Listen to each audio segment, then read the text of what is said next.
Usual rounds of ammunition for powder guns deer hunting, only to be used for home defense or deer hunting. These antique weapons are not accurate and should only be used when hunting on the right season, and also I do not suggest doing this yourself. Go to a professional and have them make your ammunition. Now, ball ammunition like lead pellets are what most people use. But with lead pellets, the cool thing about these is that people can buy, make, trade, do all different types of cool things with this ammunition. And on this channel, even though I don't believe in using guns, I don't have guns, and the only thing I'd probably ever use a gun for is a medical condition, like if I had cancer and had a year to live, and machines were keeping me alive.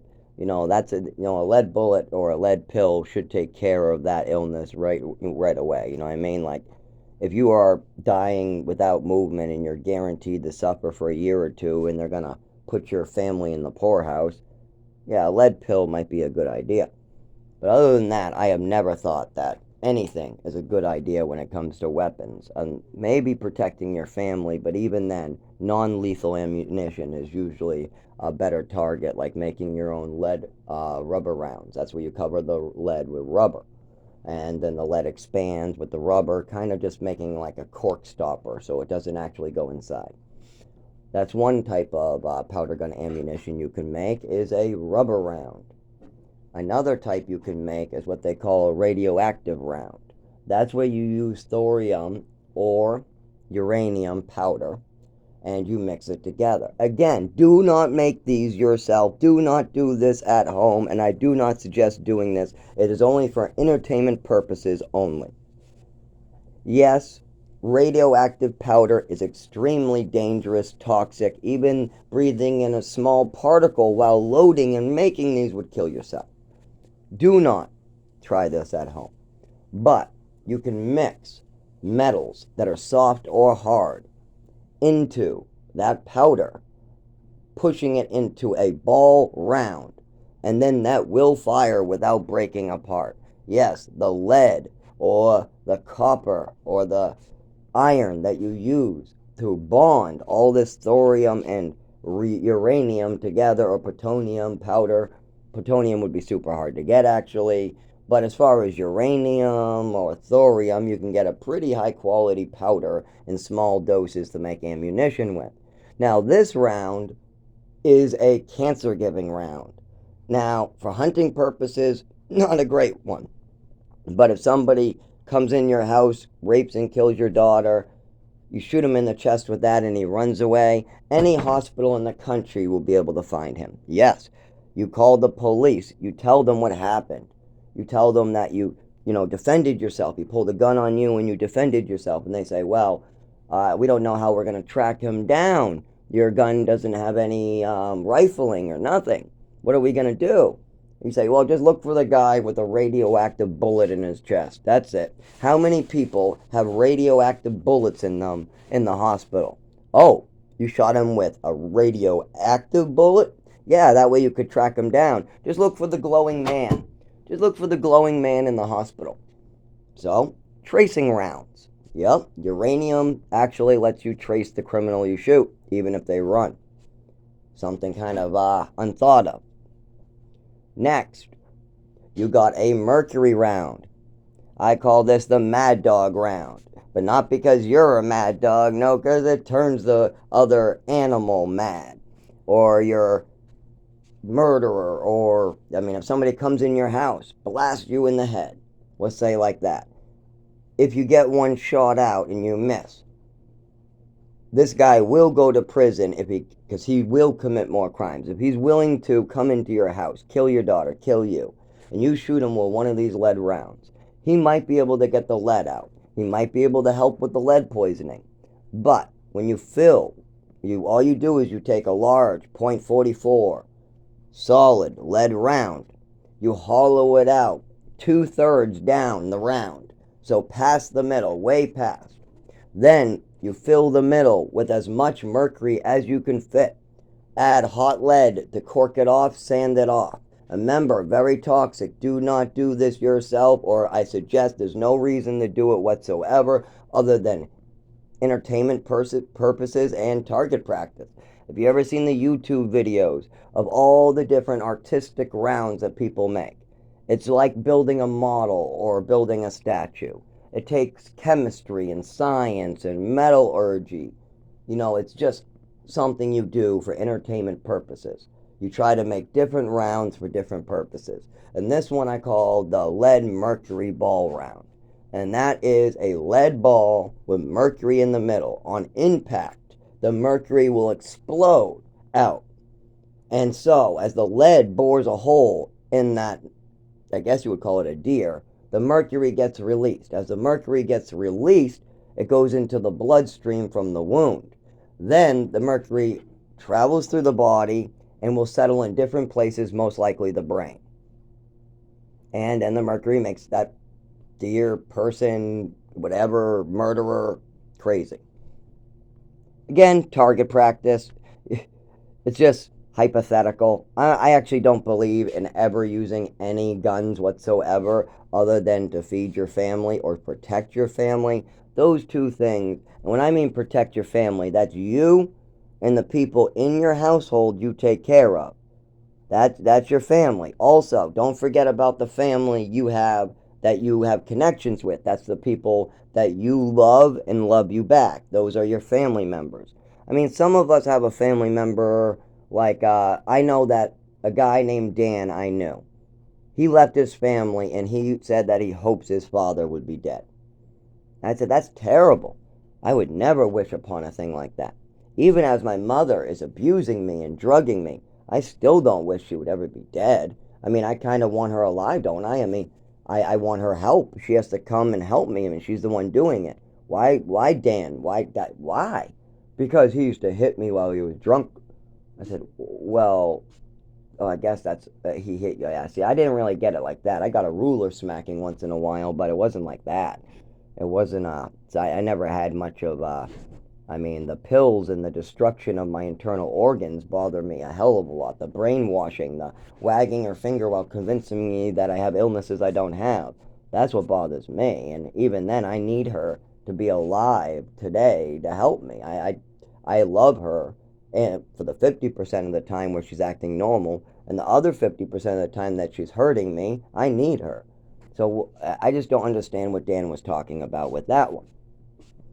So even though some people might think that violence solves something, like our government thinks it's okay to torture citizens, like the CIA MK Ultra project, for a greater good. I don't believe that there's any greater good in hurting another person. Or how about war? We think it's okay to give weapons to people who are committing genocide because it'll make us money. Or how about sending people to fight a battle that nobody believes in? Or how about if you are fighting on somebody else's land and you say, I can kill this person because I'm protecting U.S. citizens. Are you really? Did this person come on our property, or are you going on their property? Are they protecting their family, or are you protecting your family? Who has a gun to your family, and who has a gun to their family? Is there a U.S. soldier with a gun in somebody's living room in front of their kids, or is there an Afghan soldier in an American living room in front of their kids? And have you seen these Afghans come and do these things, or are you being told about stuff on Fox News?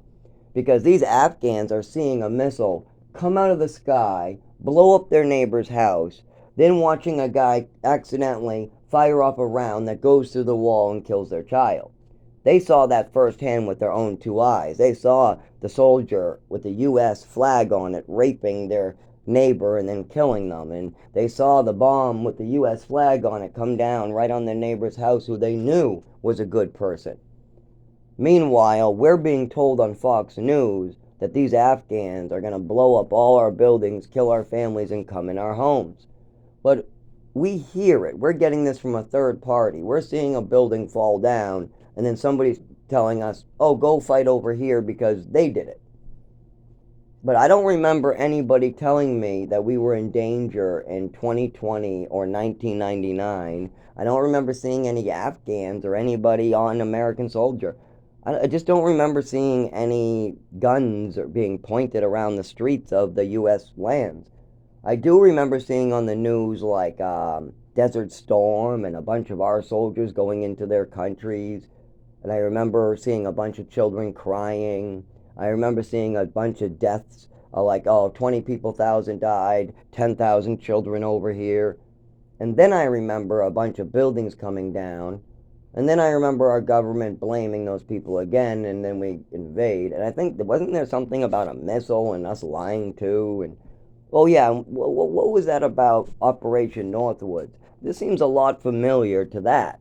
When, during the JFK, investigation, in those 6 months afterwards, there was something that was declassified in 2003 or so that was very interesting. It's called Operation Northwoods. It was a plan put on JFK's desk that was, how do we take control of Cuba? And one of these ways was to send CIA soldiers that had dark Spanish skin down to Florida. They would take some guns, shoot up a nice little, what would they say? The CIA said they were going to shoot up an airport in Florida, and these would be CIA agents picked out of the population to look like Cubans. They would only take a couple casualties, only a couple Americans would have to be killed, but it's for a greater cause, because then we can send soldiers to Cuba because we'll lie to the public and then they'll back us and give us funding. So then we send the U.S. forces to Cuba and then we take control of them slowly. This was the plan that the CIA and many other government agencies, one of the 10-point plans, that they wanted to use in Operation Northwoods. That's fucked up. I don't think that that's right. I don't think our government in the 1960s and 1970s being willing to point a gun in my child's face and kill me is that good of a plan. I don't think that's a greater good. What, you guys need to take control of Cuba so my family has to die on our vacation? What the fuck is wrong with you? When I found out that that was real, and the more I found out from all you got to look up is in 2003, you're now allowed, if you're a U.S. citizen, you pass a background check. You're literally allowed to get a Freedom of Information Act form. You fill that out, pass a background check. Then you get whatever form you want. You can ask for Operation Northwoods, read all about it. You get to keep it too. On top of this, when you read about the Florida airport and how the CIA wanted to send people with guns there, read that whole plan, and you can look online to other people who have asked for this request. It sure sounds like we might have had a situation like that again. But it's hard to say. All I do know is that if I saw it with my own two eyes, if I saw an Afghan in my lawn shooting something, I would be, I would be putting all my money to the fighting that cause. Absolutely. But I haven't seen much. I only see our soldiers on their land. I don't see a lot of Afghans in the United States causing damage. I did see 9/11, a plane go in, but those planes were full of white people and it came out of a U.S. airport. I don't remember that plane coming out of an Afghan airport. I remember it coming out of a U.S. airport. And they told me it was hijacked. But as far as I know, the people who hijacked the plane on U.S. soil. So how did these hijackers get into the U.S. in the first place? Did the CIA let them in? Were they really secret CIA agents? I don't know. I have no idea. But with Operation Northwoods being true, and with all the other crazy shit that went on, it's hard to say. I mean, we've done it before, so it's really hard for me to believe my own government. And so, yeah, if they're willing to shoot me, they're willing to shoot you. The best thing you can do is buy a farm like I want and protect your family. So I hope the information I share here about some different types of ammo you can use to protect your family if this country gets invaded, or if somebody tries to hurt you or your family on your farm, this might be a good choice. Especially that powder guns, you can have just about as many as you want. You can build your own ammunition. And that old ammunition and old gunpowder, if the world falls apart, it might be the only thing you can mine and get together to use to hunt and protect your family.